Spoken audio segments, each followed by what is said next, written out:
Hello, Shankar. Hello, Ravi. I wanted to know if you could help me with information on how to transfer stocks from one broker to another. Yes, I certainly will help you out. Transferring your shares can be as easy as porting your mobile operators in some cases.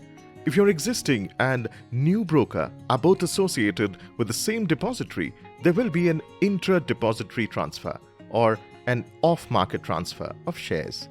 Otherwise, it would be inter-depository transfer of shares. Shares can be transferred either manually or online. In the manual procedure, the account holder must fill the delivery instruction slip or DIS issued by the DP. Delivery instruction slip? Yes, I have heard about it before. Could you please share more information on it?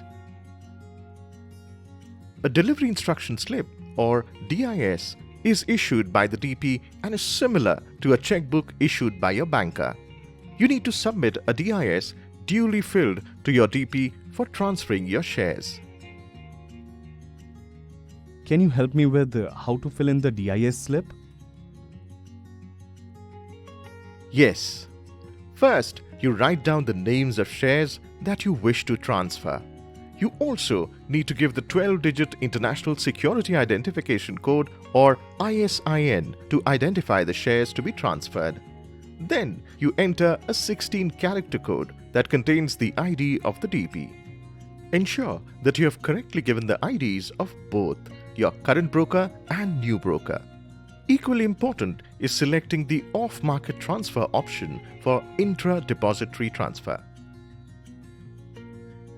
If the mode of transfer is inter-depository, then the inter-depository column should be selected. You also need to give the correctly filled DIS to your broker who may charge you for this service. You can do the whole intra-depository process online on the CDSL website as well. Oh, alright. I got a fair idea. Now, what about the tax implications on it? There is no tax implication if the beneficiary is the same person. Oh, that's great. I'm sorry, but I have another doubt. Will the procedure remain the same if I'm closing the Demat account after transfer? No. In case of closure of one Demat account, in addition to DIS, you need to also submit the Client Master Report or CMR. It is also important to remember that even for intra-depository transfer of shares, some brokers may ask for the CMR. I have heard of CMR, but what exactly is it? Well, CMR or Client Master Report is a document that carries the details of your Demat account with the DP's ID, client ID, PAN, bank details, address and other KYC details.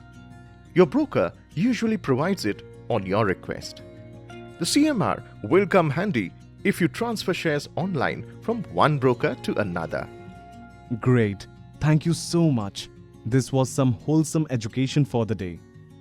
It's time now to get back to work. See you soon. Bye. See you soon. Bye. Investment in securities market are subject to market risks. Read all the related documents carefully before investing.